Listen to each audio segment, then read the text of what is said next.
बिस्मिल्लाहिर्रहमानिर्रहीम अस्सलामुअलैकुम वरहमतुल्लाहि वबरकातुहू। उम्मीद दोस्तों सब खैर व आफियत से होंगे। आज के अपने इस वीडियो के अंदर हम CS302 डिजिटल लॉजिक डिज़ाइन के असाइनमेंट नंबर 2 स्प्रिंग 2023 को कंप्लीट सॉल्व करेंगे। और इस असाइनमेंट की जो दोस्तों ड्यू डेट है वो 17 जुलाई 2023 है। इस असाइनमेंट के अंदर बेसिकली आपको एक सर्किट डायग्राम दी गई है और इस सर्किट डायग्राम से आपने क्या करना है, एक बूलियन एक्सप्रेशन जनरेट करनी है और फिर देन आपने उस बूलियन एक्सप्रेशन जो आपने जनरेट की होगी उसको आपने एबल नोटेशन के अंदर जो है वो कन्वर्ट करना है।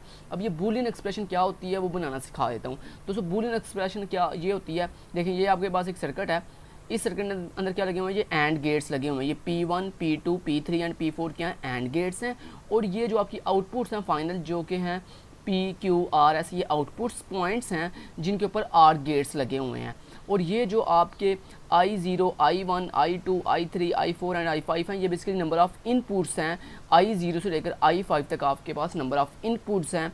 अब हर इनपुट के पास दो लाइंस हैं, एक लाइन के ऊपर नॉट गेट लगा हुआ है जिसको हम नेगेशन कहते हैं, और एक आपकी जो इनपुट है वो डायरेक्ट है।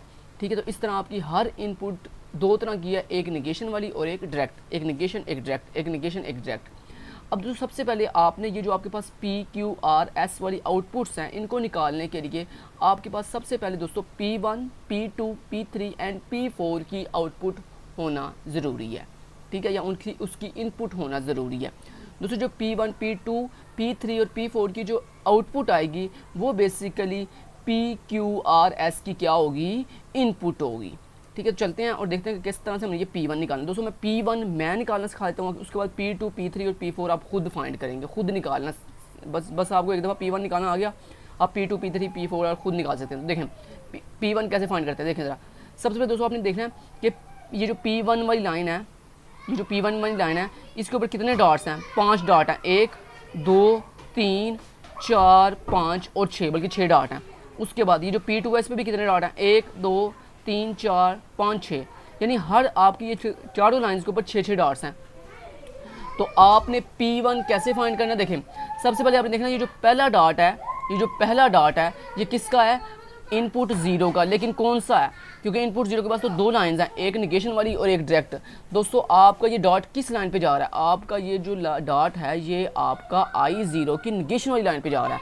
तो दोस्तों आप कैसे इसे लिखोगे, देखो ज़रा इसके आउटपुट कैसे लिखोगे आप, इधर देखो ज़रा। आपने लिखना है इस तरह से P1 इक्वल टू, आगे आपने लिखना है I कैपिटल में लिखना है I0। उसके बाद दोस्तों ये चूँकि मैं आपको एक गौर कीजिएगा बात ज़रा, यहाँ पे देखें ये जो P1 है इसके ऊपर कौन सा गेट लगा हुआ है, एंड गेट लगा हुआ है। दोस्तों ये जो एंड गेट होता है इसको जितनी भी ये इनपुट्स मिल रही हैं ये सारी उन इनपुट्स को क्या कर देगा, मल्टीप्लाई कर देगा। तो मल्टीप्लाई करने के लिए दोस्तों हम ये डॉट सिंबल यूज़ करते हैं, डॉट। ठीक है, आपने डॉट लगाया, डॉट के बाद देखिए कितने कितने कितने वहाँ पे जो है ना वो आपके पास ये पॉइंट्स हैं। तो P1 के 6 पॉइंट्स हैं, यानी I0, I1, I2, I3, I4 and I5, 6 points हैं I0 से लेकर I5 तक। वो बात की बात है कि किसके ऊपर नेगेशन लगी हुई है और किसके ऊपर डायरेक्ट है, तो वो हम बाद में करेंगे। पहले हम सारे ये इनपुट्स लिख लेते हैं। देखें I0 डॉट में क्यों लगाया, क्योंकि दोस्तों हमने सारे इनपुट्स को आपस में मल्टीप्लाई करना है। मल्टीप्लाई क्यों करना है, क्योंकि P1 के ऊपर एंड गेट लगा हुआ है। तो देखें I0, उसके बाद डॉट I1, फिर डॉट I2, फिर डॉट, ऐसे ही आपने बड़ी इजीली लिख लेना है। ठीक है, मैं फटाफट से आपको सिखा देता हूँ कैसे लिखना है। आपने I0 P1 equal to I0 dot I1 dot I2 dot I3 dot I4 dot I5, ऐसे लिख लिया। इस तरह आपने लिखना P2 इक्वल टू I0। ये बड़ा आसान तरीका मैं आपको बता रहा हूँ कि जितने भी आपके पास नंबर ऑफ इनपुट्स होना, आपने क्या करना है, सब इनपुट्स के पास नाम लिख लेना है और उनके आपस में उनके दरमियान में डॉट लगा लेना है। इससे देख मैंने I0 से लेकर I5 तक सारी इनपुट्स लिख ली। P1 के आगे P1 इक्वल टू, मतलब P1 की जो आउटपुट आएगी वो क्या आएगी, I0 से लेकर I5 तक होगी। तो ये सारी इनपुट्स आपस में क्या होंगी, मल्टीप्लाई होंगी। ऐसे same as it is P2 का भी, P2 में भी क्या होगा, P2 equal to I0 dot I1 dot I2 dot I3 dot I4 dot I5। ऐसे ही आपने सेम एज इट इज़ ऐसे ही बाकी भी लिख लेने हैं। मान लो इसे आपने कॉपी कर लिया, ऐसे कॉपी करने के बाद आप यहाँ पे पेस्ट किया और देन पेस्ट कर दिया। तो यहाँ पे सिर्फ नाम चेंज कर लेना, P3 एंड P4, ले जी P1 P2 P3 P4 complete हो गया आपके। अब दोस्तों करना आपने क्या है, इस तरह आपने सब इनपुट्स को आपस में ऐड कर लिया, यानी डॉट लगा के ऐड कर लिया।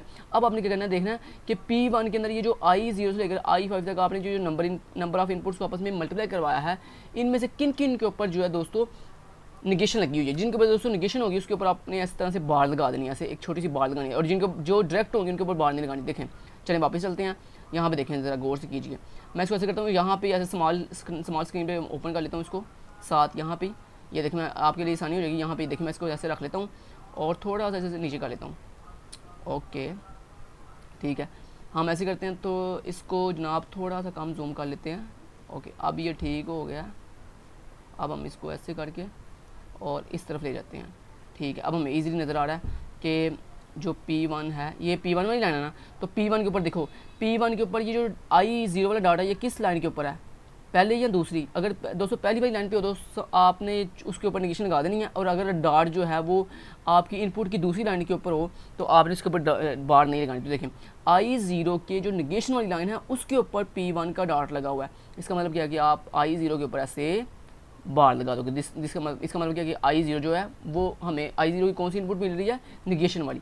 चलें, निगेशन वाली मिल रही है। चलें, उसके बाद देखें हमें जो है P1 वाली ये जो लाइन है इसके ऊपर I1 की कौन सी इनपुट मिल रही है, निगेशन वाली या दूसरी सादी यानी डायरेक्ट मिल रही है। तो अगर दोस्तों डायरेक्ट मिल रही है तो कोई इनपुट कोई बार नहीं लगेगी। उसके बाद इसी तरह नेक्स्ट देखें, नेक्स्ट I2 की कौन सी इनपुट मिल रही है, निगेशन वाली, तो क्या करेंगे I2 के ऊपर ऐसे बार लगा देंगे। उसके बाद देखें नेक्स्ट, देखें जी नेक्स्ट I3 की कौन सी मिल रही है, डायरेक्ट वाली।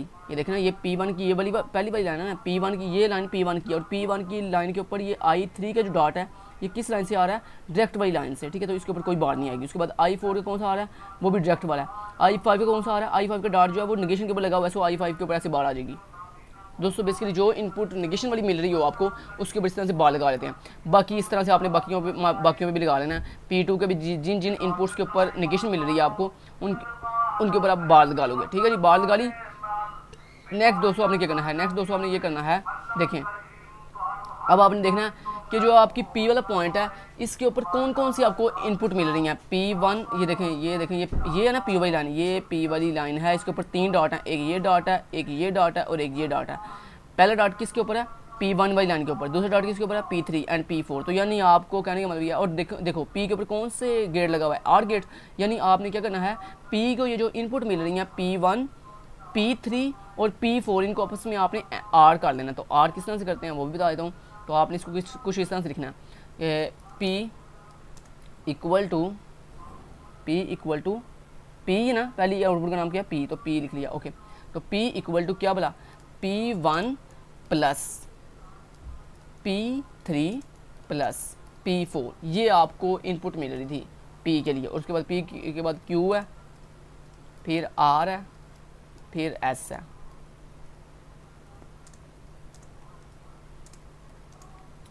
अब दोस्तों आपको जो है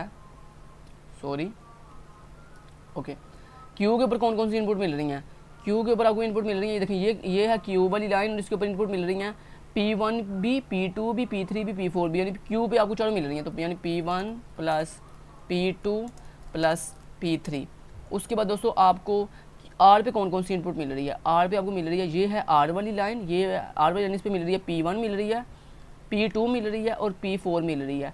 तो यानी P1 plus P2 plus P4 लें। इतना इजी है यार, क्या मुश्किल है इसमें, ये आप बेसिकली बूलियन एक्सप्रेशन बना रहे हो इनकी। चलिए इधर देखें ज़रा, वापस आएँ। अब S पे कौन कौन सी इनपुट मिल रही है, P1 P2 एंड P3। वापस आए, P1 plus P2 plus P3 हो गया। ओके जी दोस्तों, ये आपने फाइनल जो है निकाली है। अब आपने फाइनल की बनानी है बूलियन एक्सप्रेशन। अब बूलियन एक्सप्रेशन कैसे बनानी है, P की कैसे बनाएंगे बूलियन एक्सप्रेशन, देखना ज़रा।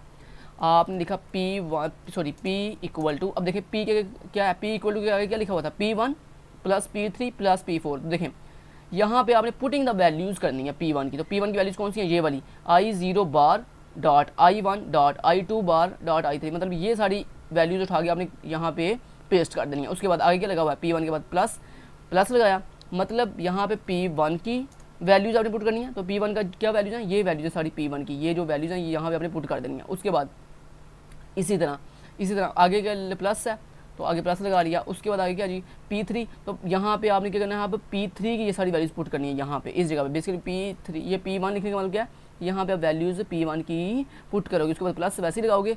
P3 की जगह पे आप ये जो वैल्यूज़ आई हैं P3 का ये जो आंसर है आपने यहाँ पे पुट करना है। उसके बाद आगे लगाना प्लस, और फिर उसके बाद आपने कि अगला वैल्यू प्लस के बाद क्या P4, तो यानी P4 की वैल्यूज़ यहाँ पे पुट कर देनी है, P4 की वैल्यूज़ पुट कर देनी है यहाँ पे। ऐसे दोस्तों बाकियों का भी आपने करना है, Q का भी ऐसे करना है कि Q equal to P1 mean P1 की सारी वैल्यूज़, उसके बाद प्लस P2 मीन P2 की सारी वैल्यूज़, उसके बाद प्लस P3 मीन P3 की सारी वैल्यूज़। इस तरह R का भी इक्वल टू क्या बोला, सॉरी यहाँ पे हमने एक गड़बड़ की है दोस्तों, यहाँ पे Q के अंदर P1 P2 P3 and P4 भी था यहाँ पे, ये भी याद रखिएगा। Q में ये चारों हैं P1 P2 P3 P4, यानी आपने क्या करना Q इक्वल टू, जब आपने इसकी बुलियन एक्सप्रेशन लिखनी है Q की, तो कैसे लिखोगे Q इक्वल टू P1 की जगह पे P1 की सारी वैल्यूज़ प्लस P2 की जगह पे सारे P2 की वैल्यूज़ प्लस P3 की जगह पे सारी P3 की वैल्यूज़ प्लस P4 की जगह पे सारी P4 की वैल्यूज़। इसी तरह देन जब R की बारी आएगी तो R इक्वल टू P1 की जगह पे P1 की वैल्यूज़, P2 की जगह पे P2 की वैल्यूज़ और P4 की जगह पे P4 की वैल्यूज़, दरमियान में ये प्लस की सिंबल ऐसे लगाएंगे। उसके बाद S इक्वल टू P1 की जगह पे ये सारी P1 की एक्सप्रेशन लिखेंगे प्लस P2 की जगह पे P2 की एक्सप्रेशन और प्लस P3 की जगह पे P3 की एक्सप्रेशन लिखेंगे। तो इस तरह आपकी ये बन जाएगी बूलियन एक्सप्रेशन। जब दोस्तों आप बूलियन एक्सप्रेशन निकाल लोगे देन आपने उस बूलियन एक्सप्रेशन को कन्वर्ट करना है किसके अंदर, एबल नोटेशन के अंदर। चलते हैं अब अपने सोल्यूशन की तरफ और बढ़ते हैं सोल्यूशन की तरफ। ये है जी मेरा सोल्यूशन जो मैंने लिख के रखा हुआ है। चलें अब मैंने यहाँ पे आपको समझा दिया कैसे करना था वो काम। तो ये देखें, सबसे पहले आपने ऊपर हेडिंग दी, फिर आपने आईडी, फिर नेम, फिर उसके बाद क्वेश्चन नंबर 1 जो भी क्वेश्चन नंबर 1 में था, डायग्राम हमने नहीं यहाँ पे पेस्ट की, उसके बाद लिख दिया हमने solution. The product terms generated are, वो बेसिकली हमने सबसे पहले क्या किया दोस्तों, ये जो आपने काम किया ना ये वाला, दिस इज़ द ये एक मिनट आने ज़रा, ये वाला ये इतना काम जो आपने किया था, ये वाला ये जो मैंने आपको सबसे पहले करके दिखाया, ये this is the product terms है आपकी। तो ये आपने हेडिंग इसके ऊपर क्या देनी है, this is the product term generated are, और उसके बाद आपने ये वाली सारी प्रोडक्ट टर्म्स यहाँ पे लिख लेनी है, ठीक है जी।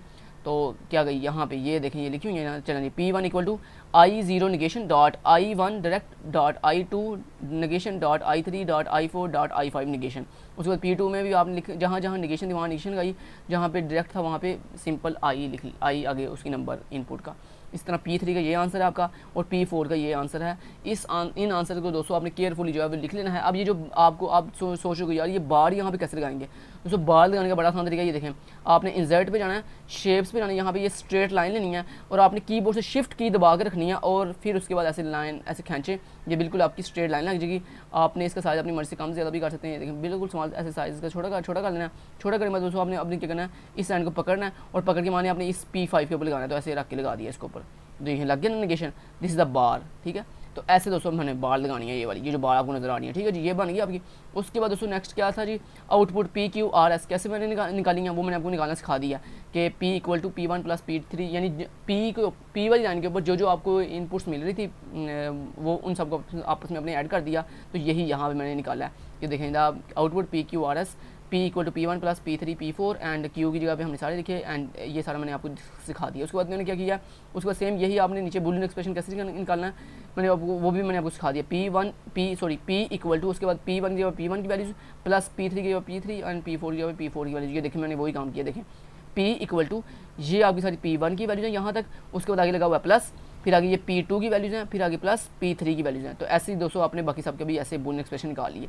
जब दोस्तों ये बूलियन एक्सप्रेशन आ जाने हैं उसके बाद आपने इस P इक्वल टू क्या ये जो आपका सारा आंसर है बूलियन एक्सप्रेशन का, इसको आपने एबल नोटेशन में कन्वर्ट करना है। एबल नोटेशन दोस्तों क्या होती है, देखें I0 के ऊपर क्या लगा हुआ है, बार। दोस्तों जिसके ऊपर बार लगा हुआ ना उसके शुरू पे फैक्टोरियल सिंबल लगाते हैं। मतलब एबल नोटेशन ये कहती है कि जहाँ पे आपकी बार हो उस बार को कन्वर्ट कर देना है फैक्टोरियल, मतलब क्वेश्चन मार्क नहीं, वो जो फैक्टोरियल सिंबल होता है दोस्तों, ठीक है, एक्सक्लेमेशन मार्क जिसको आप कहते हो, ठीक है, तो वो आपने लगा देना है।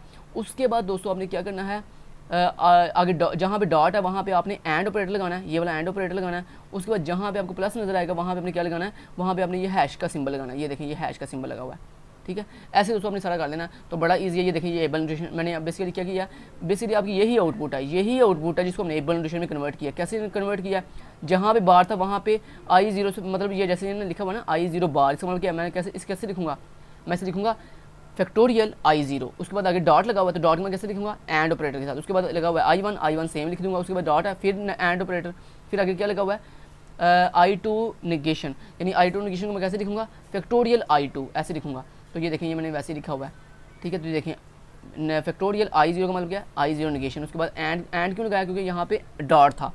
और उसके बाद यहाँ ये जो आपको हैश नज़र आ रहा है, इसका मतलब क्या, यहाँ पे क्या था, प्लस का सिंबल था। तो ये आपकी बुक के ऊपर भी ऐसे ही सेम एज इट इज़ उन्होंने बताया हुआ है कि एबल नोटेशन कैसे कन्वर्ट करते हैं। ये दोस्तों आपकी एबल नोटेशन का आंसर है, ये मैंने आपको पूरा दिखा दिया। ये है आपका फाइनल आंसर एबल नोटेशन का। ये ऊपर जो आंसर था ये आपकी बूलियन फाइनल बूलियन एक्सप्रेशन है, ठीक है, इसको नोट कर लें। उसके बाद ये आपकी एबल नोटेशन का आंसर है यहाँ तक, ठीक है, इसको आप नोट कर लें। इसको आपने ऐसे सेम एज इट इज़ ऐसे लिखना है। तो यहाँ तक आपका सोल्यूशन कंप्लीट होता है। उम्मीद करता हूँ आपको मेरी वीडियो काफ़ी अच्छी लगी होगी। Thank you so much. Till then guys, take care, अल्लाह हाफिज़।